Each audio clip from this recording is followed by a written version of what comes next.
Welcome back. This is Tony with YORUBADE, a channel focused on topics related to the West African community, specifically pertaining to business and personal development. If you want to join the tribe, like this video and subscribe to the channel. Also, remember to click that bell so that you get alerted when new videos drop.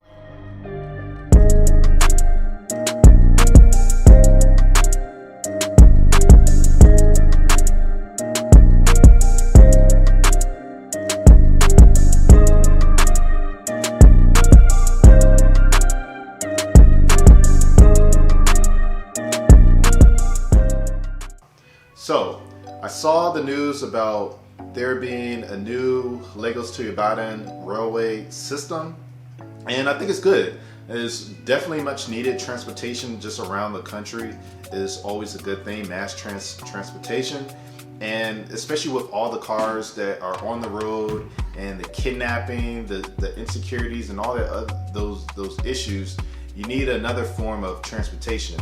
Lagos very crowded, and just the way that the streets are, it's so skinny, it's so small that it's always traffic, it's always a backup.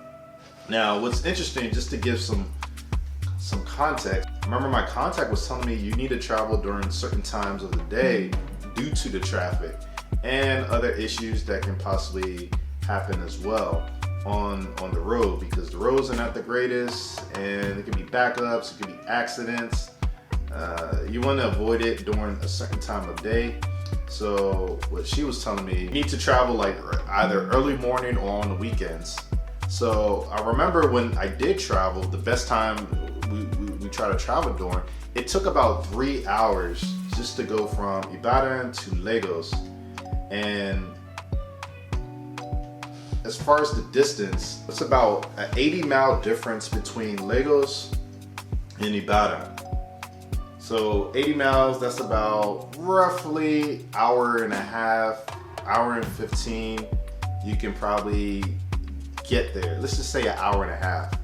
It was taking over 3 hours, probably like three and a half, even close to 4. This was during, I remember it was the middle of the week, and it was during a time where you really shouldn't have any issues. So it was taking that long just to get to Lagos. So you can understand people that are trying to travel back and forth for work, for business, just whatever reason that they're traveling, they have to put that in their schedule of how much time it takes to go from one city to the next. Now, it really shouldn't take this long, and a lot of the issue just stems from just the multiple cars on there, the traffic direction. Sometimes there's cars going backwards or going against traffic on the same road. It's a mess. So it's great that this was actually able to be completed. Now, it was completed by the China Civil Engineering Construction Corporation. So it was a Chinese company that built the railway. You can feel however you want to feel about it. Those are the ones that did it, and good for them. At least it got completed. Where I start to think about is just the maintenance of this railway system.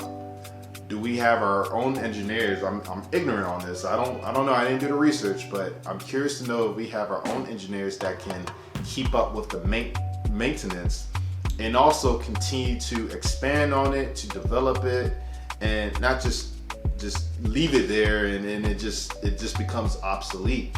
The safety checks, I want to make sure, like, I'm curious to know if this all the protocol is in place, so that it's not just acquiring the railway system and having it be built, but also the ongoing maintenance that needs to be done on it. With a lot of projects that I've noticed in Nigeria,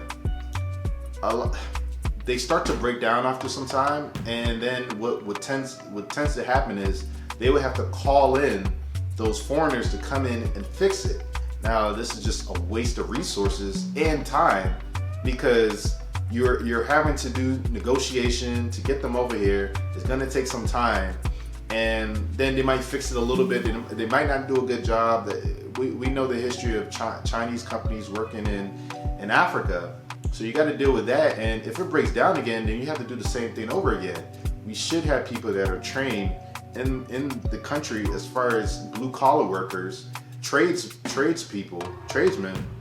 that fix these issues and maintain operations. Now, once again, I don't know what's going on with if they have this in place for the railway line.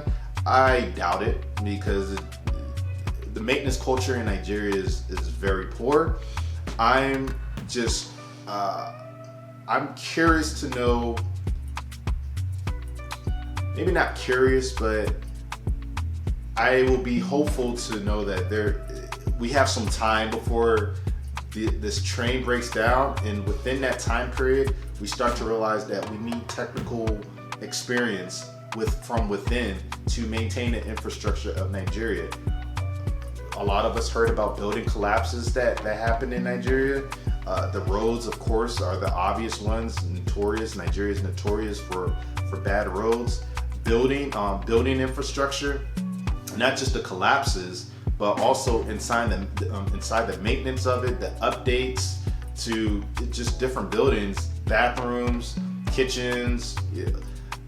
I don't see that maintenance culture is just not there like that. So I will hope with this new railway system, everyone is excited, but also I want our officials to also stress the importance of maintaining this infrastructure that they just bought. So now I guess we'll see going forward. It's a good thing if it can cut down. I don't know how long it's supposed to take between the two cities. If it's between Lagos and Ibadan, maybe you can do it in like 30 minutes, a 30-minute trip on the train. That would be very good, because now people can live in Ibadan and go to work on the train, and a lot more efficient. Don't have to worry about the traffic. It's a good thing. So I don't want to just be all negative, and anything that happens, anything the Chinese build is always going to fail, and I don't want to be like that. I just try to I want to be balanced, and also, of course, be realistic and understand what has happened in the past, what tends to happen, and hopefully this can be different, especially with the much needed elections that are coming up, and maybe the next pool of candidates can understand, hey, we got to maintain our infrastructure if we want to combat just the insecurity threats and other things. So that's what I think is going to be beneficial for just this rail line. Congratulations on Nigeria for having this done. You need to have more rail lines in there in order to cut down on the pollution, since it's just so many people, over 200 million people. Let's keep this trend going, or hope they keep this trend going, and also us in the diaspora that are looking at this.